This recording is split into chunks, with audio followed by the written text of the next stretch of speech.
Hello everyone. तो अभी जल्दी से एक बायो का सेशन करते हैं गाइस। 10 क्वेश्चन है, आप देखना अच्छे से, है ना। काफी इंपॉर्टेंट रहेगा ये, तो देखते हैं आप कैसा स्कोर करते हो। मैं स्क्रीन शेयर कर देता हूँ। ये है, यहाँ से करते हैं स्टार्ट। तो ये रहा guys, first question annotate on कर लेते हैं। तो फर्स्ट क्वेश्चन गाइस हमें बोला हुआ है the number of chambers in mammals heart. तो गाइस सिंपल क्वेश्चन है, कोई दिक्कत नहीं है। आपको मैमल्स के हार्ट में कितने चैम्बर का हार्ट होता है आपको ये बताना है। तो गाइज आंसर 1 2 3 या 4 में से क्या होगा? तो करेक्ट ऑप्शन है ऑप्शन डी, यानी कि 4। तो 4 चैम्बर कैसे हो गए? सपोज मैं ऐसे स्क्वायर फॉर्मेट में भी बता दूं आपको।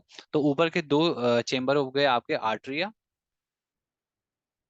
और नीचे के दो चैम्बर आपके हो गए वेंट्रिकल। इसमें होता क्या है, यहाँ से आता है इम्प्योर ब्लड और यहाँ से प्योरीफाई होकर निकलता है प्योर ब्लड। तो इस तरीके से ये सर्कुलेशन चलता रहता है।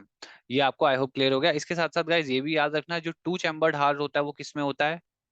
फिशिस में होता है। और 3 चैम्बर्ड हार्ट किस में होता है गाइस? रेप्टाइल्स में। तो ह्यूमंस में कौन सा हुआ? 4 चैम्बर हार्ट। मूव करते हैं नेक्स्ट क्वेश्चन में जल्दी से। सेकंड क्वेश्चन आ गया गाइस, यहाँ पे बोला जा रहा है part of human brain which regulate sleep. तो ह्यूमन ब्रेन का कौन सा पार्ट है जो कि नींद को, स्लीप बोले तो नींद को रेगुलेट करता है?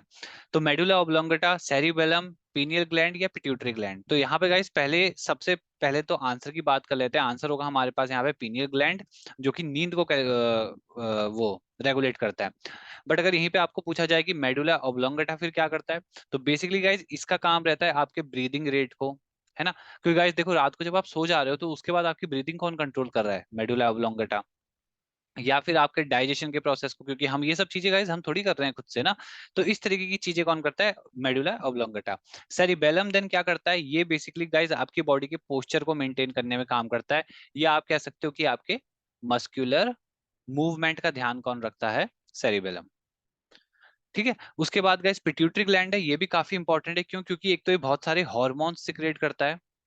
तो हार्मोन सिक्रेट करता है, तो बेसिकली ये किस में इन्वॉल्व है? आपकी ग्रोथ में। तो ये चीजें हैं यहाँ पे। ठीक है, मूव करते हैं नेक्स्ट क्वेश्चन पे। यहाँ पे क्वेश्चन बोला जा रहा है brain part regulating centre for swallowing and vomiting, है ना। जैसे कभी कभी उल्टी का आ जाना। अब गाइस सबसे पहले ना, यहाँ वॉमिटिंग से मैं, वॉमिटिंग को प्यूकिंग भी हम बोलते हैं ना। तो गाइस यहाँ पे क्वेश्चन, यहाँ पे मैं आपसे ये पूछना चाहता हूँ ना कि वॉमिटिंग क्या हम, मतलब ये कोई डिसाइडेड एक्शन है क्या कि हम बोलते हैं भैया अभी वॉमिटिंग करनी है? तो ऐसा तो कुछ है नहीं। तो बेसिकली क्या होता है ना, एक कभी कभी आप देखोगे आपको अगर फील आने लग जाता है तो अपने आप से डील होती है चीजें। तो एक ऐसा काम कौन कर रहा है अपने आप से डील करवाने वाला एक्शंस को? वो है आपका मेडुला ऑब्लोंगेटा। तो इसलिए ऑप्शन सी करेक्ट हो जाएगा। और कॉर्टेक्स तो कुछ नहीं है गाइस, देखिए आउटसाइड, नहीं, ऑर्गन की आउटसाइड लेयर है, आउटसाइड लेयर ऑफ ऑर्गन।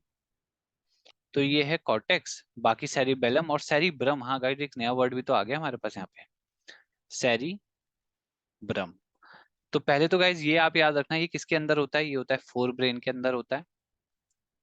और बेसिकली गाइस ये क्या करता है? आपके कॉम्प्लेक्स सेंसरी सिग्नल्स को डील करता है। और बेसिकली आपकी थिंकिंग टाइप चीजों को, इन चीजों को कौन डील करता है? सेरिब्रम। ठीक है, तो इस तरीके से याद रखना। मूव करते हैं नेक्स्ट क्वेश्चन पे। हाँ, इस नेक्स्ट क्वेश्चन आ गया हम पे। ये यहाँ बोला जा रहा है part of brain control fine movement को कंट्रोल कर रहा हो, मेंटेन बैलेंस को मेंटेन कर रहा हो, इक्विलिब्रियम बॉडी का मेंटेन कर रहा हो, और मसल टोन को मेंटेन करे। तो गाइस कितना ज्यादा यहाँ पे तो हमको सिग्नल मिल गए। Move movement, balance, equilibrium, muscle movement, ये मसल टोन, ये सब कौन कर रहा था? आपको अच्छे से याद होगा, हमारा सेरी बेलम। तो ये ऑप्शन सी सही हो जाएगा। मूव करते हैं नेक्स्ट क्वेश्चन पे। यहाँ बोला जा रहा है अमंग बिलो इनमें से which one is essential for the transmission of impulses in nerve fibre? जो नर्व फाइबर रहती है उसमें इम्पल्स जाते हैं, आपको पता है ना, इलेक्ट्रिकल सिग्नल्स ट्रांसफर होते रहते हैं इधर से उधर। जैसे आपने ठंडी चीज को छुआ तो आपको कैसे पता चला वो ठंडी है? तो इलेक्ट्रिकल सिग्नल्स गए ना। तो ये जो सिग्नल्स आते हैं इनके लिए बॉडी में किसकी मात्रा सही होनी चाहिए? कैल्शियम की, आयरन की, सोडियम की, जिंक की? तो ऑप्शन सी करेक्ट है। सोडियम हो गया, और इसके साथ होना चाहिए पोटेशियम की मात्रा, और इसके साथ क्लोराइड की मात्रा। ये बहुत जरूरी है नर्व फाइबर के सिग्नल ट्रांसमिशन के लिए। मूव करते हैं नेक्स्ट क्वेश्चन पे। थिंकिंग पार्ट ब्रेन का कौन सा है? Thinking part of the brain. तो गाइज ये हमने अभी डिस्कस किया, सोचने वाला काम कौन कर रहा है हमारे पास? सेरिब्रम हमने बोला। और जो कि सेरिब्रम किसका पार्ट है? आपके फोर ब्रेन का। और गाइज सबसे अच्छी बात आपको मैं ये बताऊं, ये क्वेश्चन आपका ना सीटेट में, या फिर जब रीट का जो पेपर हुआ था 2021 में, ये उसमें आ चुका है क्वेश्चन, 7वां या 8वां क्वेश्चन यही था वहां पे फोर ब्रेन के बारे में।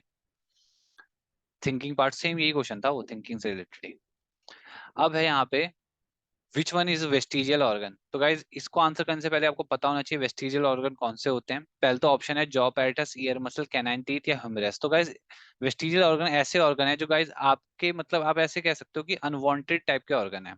कैसे मतलब इवन अगर ये वो ऑर्गन है, अगर इनको बॉडी से रिमूव भी कर दिया जाए ना तो भी आपको कोई इफेक्ट नहीं होने वाला।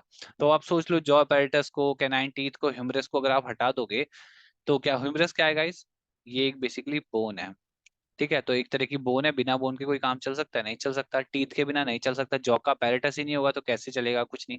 सीधा आंसर हो जाएगा ईयर मसल। ईयर मसल का गाइस ये जो आप ईयर लोब देखते हो ना, इन्हीं की बात चल रही है। तो इवन इनको हटा भी दें तो बॉडी को कोई फर्क नहीं पड़ेगा। ठीक है, अब गाइस सबसे अच्छा सवाल आपसे मैं ये पूछना चाहूंगा कि ह्यूमन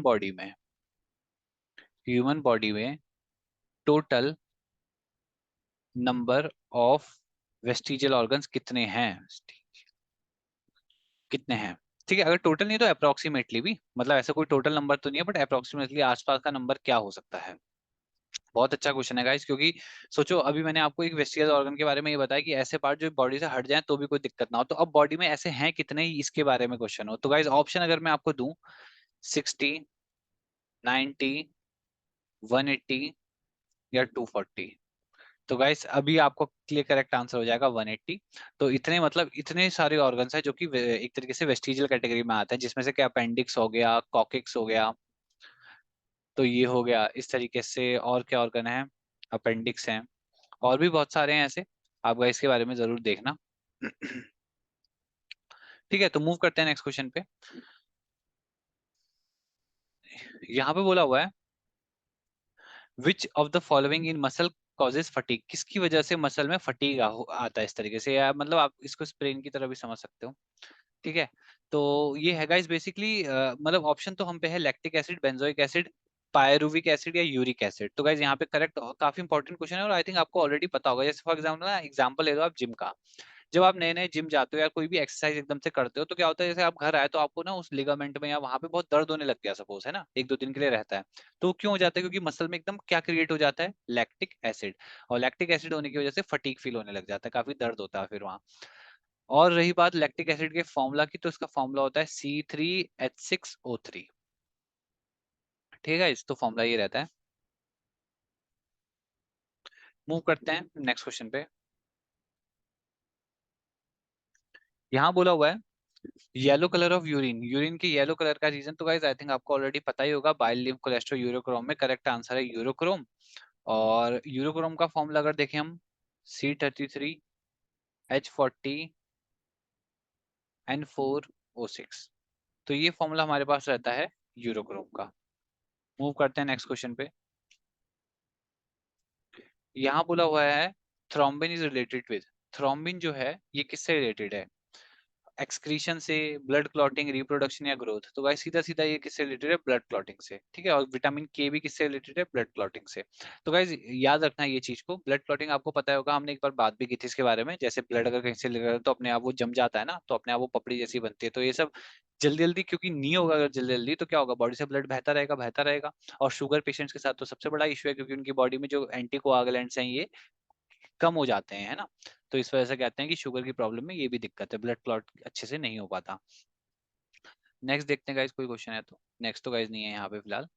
तो गाइस इसी तरीके से थे ये, आई होप आप भी अच्छे से इनको आंसर कर पाए होंगे। बाकी फिर हम नेक्स्ट सेशन में मिलते हैं, तब तक के लिए वीडियो अच्छा लगा हो तो लाइक करना, चैनल पे नए हो तो सब्सक्राइब करना। तब तक के लिए guys good night, take care, sweet dreams, मिलते हैं जल्दी।